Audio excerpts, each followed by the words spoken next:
somo. Matendo ya Mitume sura ya 9 mstari wa 36. Na mwanafunzi mmoja alikuwako Yafa, jina lake Tabitha, tafsiri yake ni Dorcas, yaani paa. Mwanamke huyu alikuwa amejaa matendo mema na sadaka alizozitoa.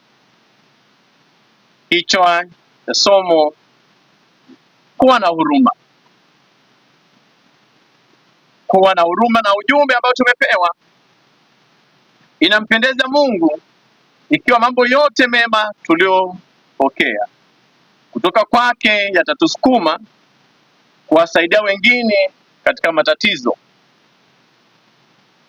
Wapendwa, tunao kila sababu ya kumshukuru Mungu kwa sababu ya siku ya leo. Mioyo yetu ina deni ya kumwambia Bwana asante kwa wema wako. Yeye ni mwema na ni mwaminifu sana. Ametutunza, ametuhifadhi, ametuleta hemani mwake. Yote ni kwa ajili ya utukufu wake. Tumeletewa somo kumuhusu dada mmoja au mama mmoja, alikuwa anaitwa Tabitha au Dorcas. Biblia inasema kwamba kulikuwepo na mwanafunzi mmoja aliyekuwa anaishi Yafa au Jopa, na huyu mwanafunzi alikuwa ni mama mwenye huruma, na jina lake kwa Kiebrania ndio Tabitha na kwa Kigiriki ndio anaitwa Dorcas.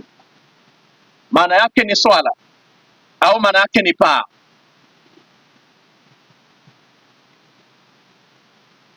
Huyu dada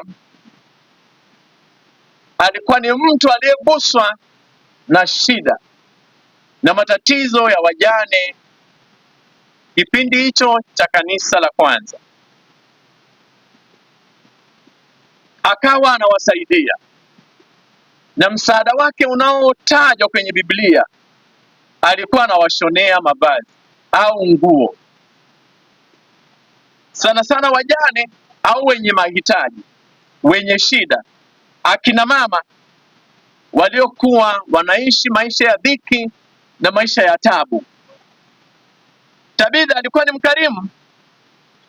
Haikuishia pale, alikuwa amejawa na matendo ya huruma. Kipindi hicho hatukuwa na mashine za kushona, lakini alitumia mikono yake kuwatengenezea wale wajane mavazi. Akawa ni mtenda mema, na wema wote alioutenda ulitokana na huruma alizokuwa nazo. Na tunaona huruma ikiwa ni zao na ni tunda la imani. Huyu mama baadaye, Biblia inasema kwamba aliumwa naye akafa. Hatuelezewi sana kwamba aliumwa kipindi kirefu au ilikuwaje, lakini aliumwa na akafa. Ina maana zoezi la upatikanaji wa mavazi ya wajane na yenyewe ilikufa na kifo cha Tabitha, kwa sababu Tabitha hakuwa na mwanafunzi wa kwake aliyemfundisha zile huruma alizokuwa nazo. Hakuwa na msaidizi wake ambaye angeendeleza ile huduma. Kwa hivyo alipokufa, ikawa ni kilio na maombolezo makubwa mno kwa wajane wote wa Yafa.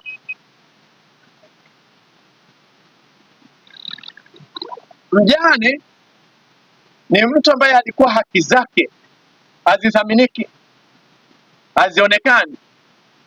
Baada ya kufiwa na mume, aidha aondoke akaishi maisha yake ya shida huko mtaani, hakuna mtu aliyemjali. Hata kama ni watoto, na walikuwa bizi na mambo yao, na wajane walikuwa ni watu wa taabu na kupata shida tangia enzi na enzi. Lakini ametokea mama mmoja ambaye anaitwa Dorcas. Aliangalia mahitaji ya jamii, na kwenye kanisa la kwanza yeye akajiidentify na wale wamama ambao ni wajane, ili aweze kuwahudumia sawasawa na hitaji na shida walizokuwa nazo, ikiwa ni matendo ya huruma. Hakuwapa chakula. Wewe ukiwa na njaa, ni wewe na nafsi yako unafahamu kwamba una njaa, lakini ukikosa vazi au nguo, ukitembea mtaani, kila mtu atajua yule ameishiwa, kiasi kwamba amekosa na nguo za kuvaa.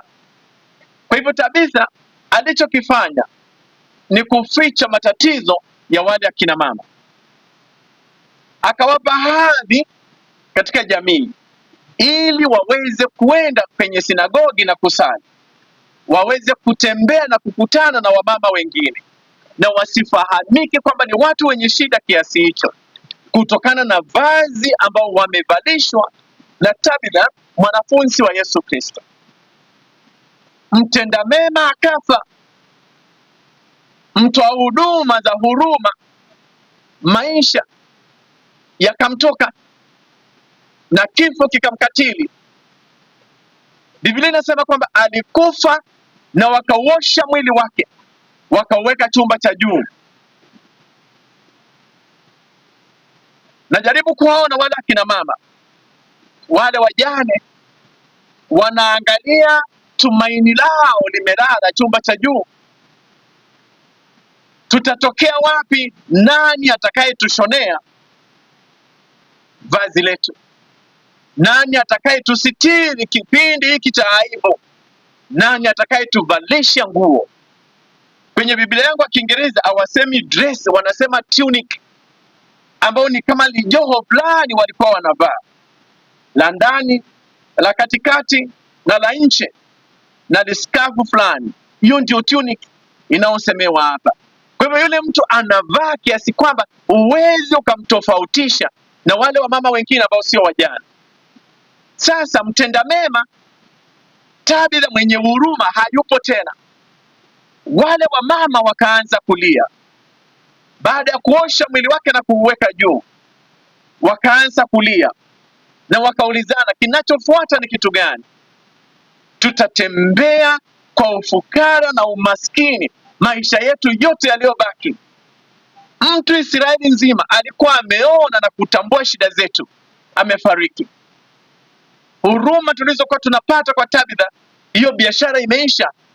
Wakalia machozi na majonzi ya hali ya juu, lakini wakakumbuka kunaye mtumishi wa Mungu anaitwa Petro, ambaye kipindi hicho ndiye alikuwa mtume mkuu, amesimamia kanisa ya Yerusalemu.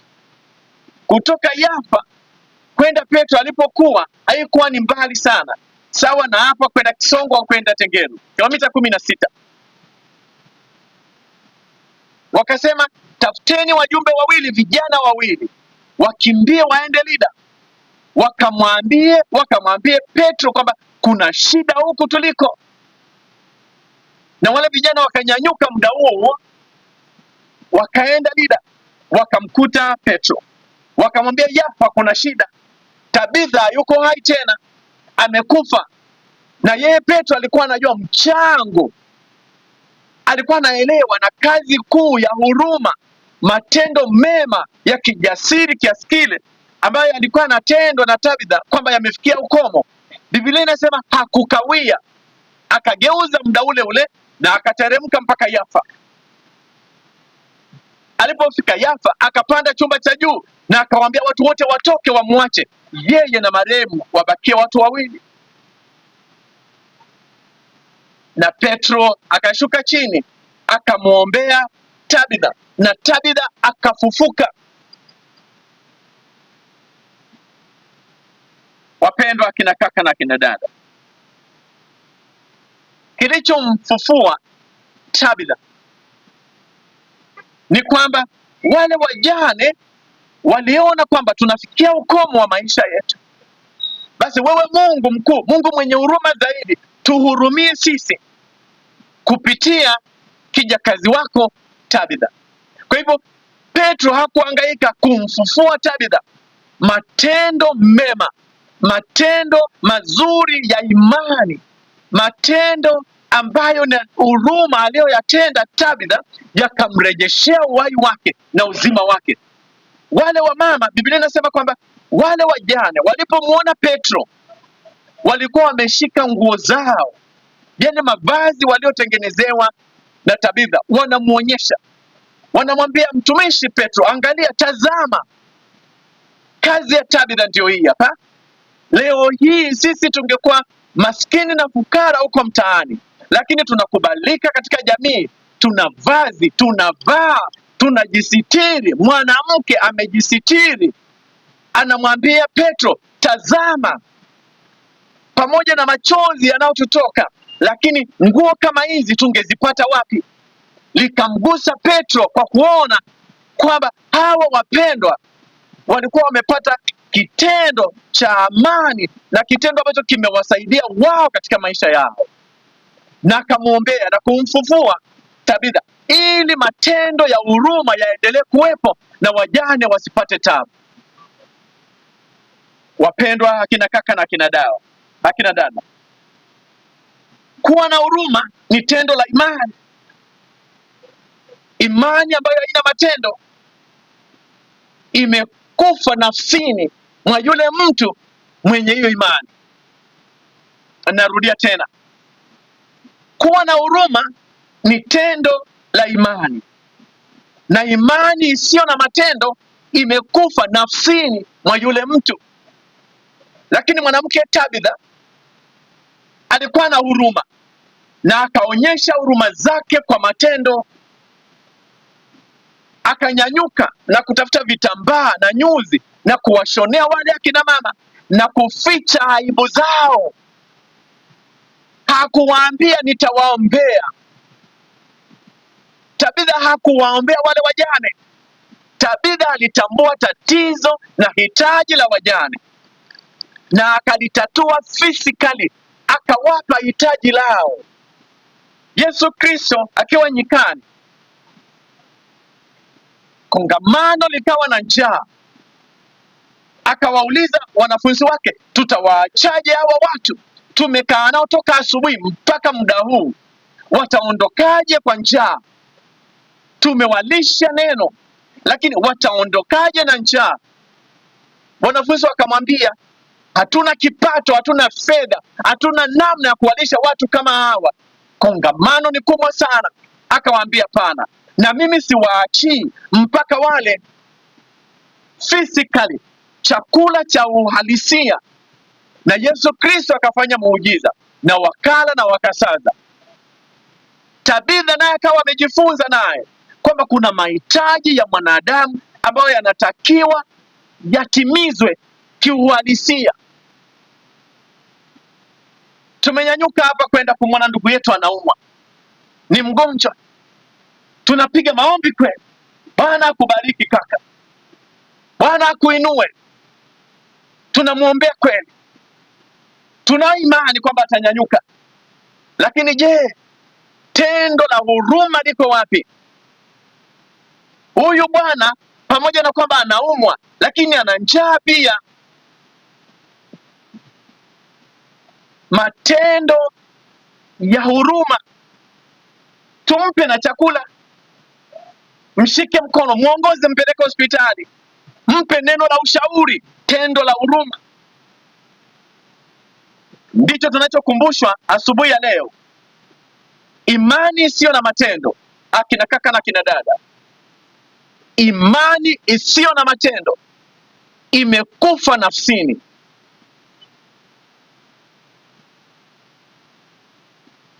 Tunapoagana hapa baada ya ibada, nenda kwa amani, barikiwa hadi tutakapokutana tena. Enendeni kwa amani ya Bwana. Anapoondoka na kuenenda kwa amani ya Bwana, ajanywa chai asubuhi na jana yake ajala na hana tumaini. Je, nimemsaidia? Kuenenda kwa amani ni batili kwa mtu kama yule. Anahitaji physical, tendo la uhalisia litakalogusa nafsi yake. Imani ambayo ina matendo ndani yake imani iliyoko hai. Ni mara ngapi wenzetu wanaumwa? Ni mara ngapi wenzetu wanaishiwa? Ni mara ngapi tunakuwa na mapungufu hapa duniani? Ni mara ngapi tunajali mapungufu ya wenzetu? Ni mara ngapi? Ni mara ngapi tunaguswa ndani yetu na kusukumwa tukatende wema? Kumbuka Yesu Kristo alituhurumia sisi, akatupenda, akakubali kufa kwa ajili yetu, tukapata tendo la huruma. Je, tunaweza tukawatendea watu wengine huruma?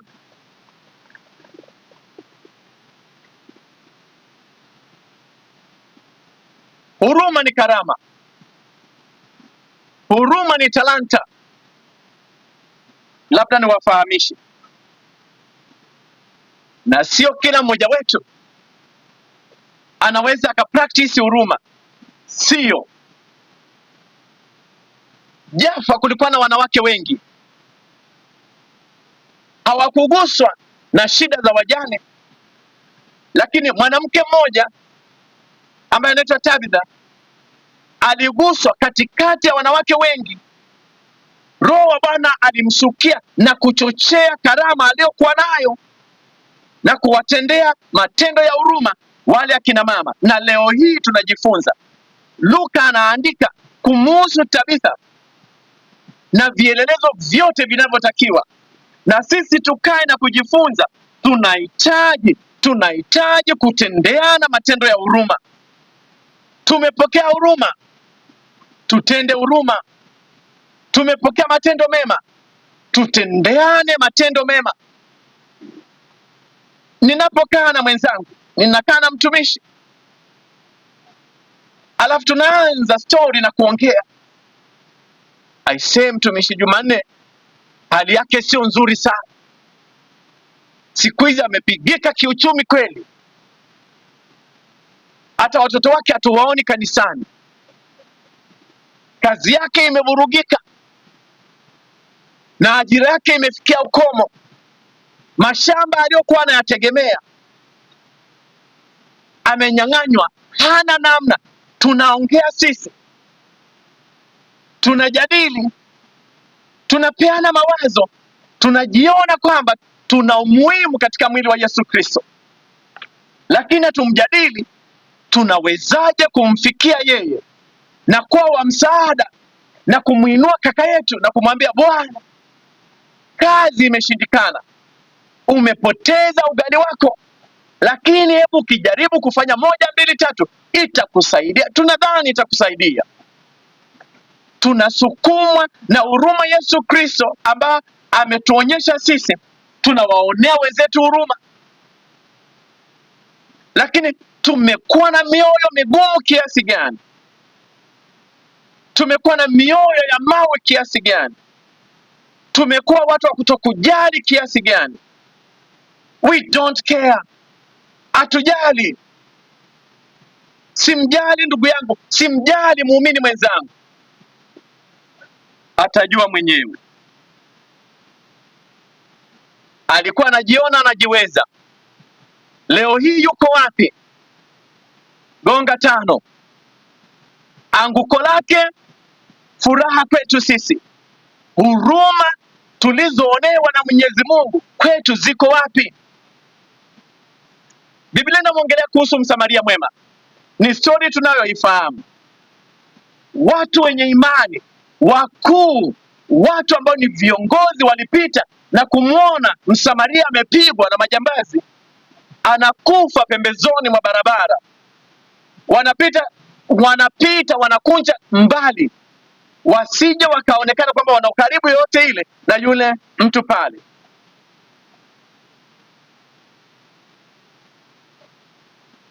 Lakini Msamaria alipofika pale, hakuna watu walionekana waovyo enzi hizo kama Wasamaria. Alipofika pale, yule Msamaria anamwangalia yule mtu, anasukumwa na huruma, anamchukua, anamtwisha kwenye gari lake au kwenye farasi wake, anaenda kumkodishia chumba na watu wa kumhudumia mpaka apone. Huruma, wapendwa kina kaka na kina dada, tutawezaje kuonyesha shukrani zetu kwa Mungu kama tendo la huruma halimo ndani yetu? Siku zinakuja zinapita, tunaona ni mambo ya kawaida, lakini naomba niwatangazie asubuhi ya leo, tendo la huruma ni hitaji kwa muumini, kwa yeyote yule ambaye anamkiri Yesu Kristo, kwa yule ambaye amebatizwa. Tendo la huruma ni sehemu ya maisha, na ukikuta hiyo karama hauna, basi nenda kwa Bwana umuombe. Naomba hewa Mwenyezi Mungu, chochea karama hii ndani yangu. Mwenzio akiumwa utaguswa na kuumwa kwake. Mwenzio akipata matatizo utaguswa na hitaji lake. Utajiidentify na shida ya mwenzio na kuona kwamba la kwake ni la kwangu, shida yako ni shida yangu mimi, kuumwa kwako kunanigusa mimi moja kwa moja. Ndio kitu ambacho kanisa la Yesu Kristo ya karne 21 tumepungukiwa. We don't care. Mwenzio unayekaaga naye mkono wa kushoto na kulia hajafika ibadani, we don't care. Aje asije, fine, hamna tabu, yote heri. Heri wakati yeye yuko kwenye shida. Tujipambanue zaidi na tuifanye kazi ya Bwana, tutendeane matendo ya huruma. Guswa na kutokumwona mwenzio, guswa na shida ya mwenzako. Tabitha aliwaangalia wale wajane, akaona hawa ni wa kuonewa milele yao mpaka kufa kwao. Amepoteza bwana, ana mbele hana nyuma, ana pakwenda, ana nyumba, ana stara, ana chochote kile, lakini Roho wa Bwana akamchochea Tabitha, wasaidia hawa wajane. Leo hii tunamuongelea Tabitha wa Yafa, na duniani hapa tunapoongea, katika imani ya Wakristo na nje ya imani ya Kristo, kuna huduma tunaziita za Dorcas. Kama ushawahi kuzisikia popote pale, tuna huduma tunazoziita za Dorcas, Dorcas Ministries, ambazo zimejaa charity, huruma na upendo. Tushangae kama kina mama wa kwetu hapa na wao wana Dorcas ya kwao. Ngoja nirushe kidogo jiwe kidogo. Tuulizane na kina mama, tunaye Dorcas katikati wa kina mama?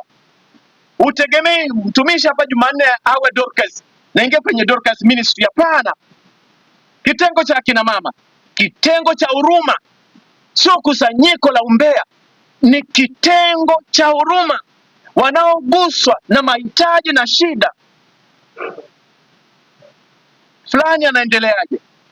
Fulani ana hali gani? Wamama wanataka kujua. Dorcas Ministry, huduma ya Dorcas miongoni mwetu iko wapi? Where is it?